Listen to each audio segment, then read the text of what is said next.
Sur les marathoniens, on a observé l'année dernière, sur les marathoniens qui ont battu leur record, ils ont injecté 13% de plus d'activités différentes que le running dans leur entraînement versus ceux qui n'ont pas battu leur record. Ça, c'est vraiment... Ce qui rejoint du coup ce que disait Stéphane, effectivement. Et si on parle marathon, je vous parlais d'un des bénéfices. Il y a une étude qui a été faite sur le marathon de Londres en 2016 et 2017 sur à peu près 140 coureurs qui étaient âgés de 23 à 60 ans.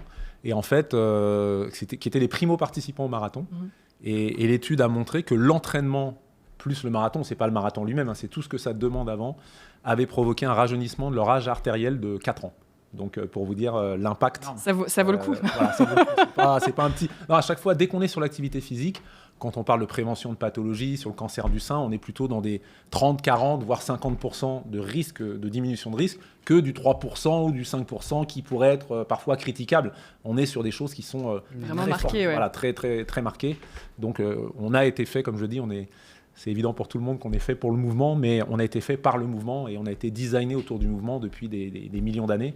Et le fait qu'on soit arrêté de bouger avec différentes phases, il y a eu il y a très très longtemps l'agriculture qui a commencé à nous sédentariser, et puis la révolution industrielle, puis la révolution numérique qui nous fait perdre encore un petit peu d'activité physique. Tout ça, ça s'est fait à une échelle très très courte par rapport à l'évolution, et tous les problèmes que l'on connaît, c'est lié à ce manque de mouvement très brutal qui est arrivé dans nos vies.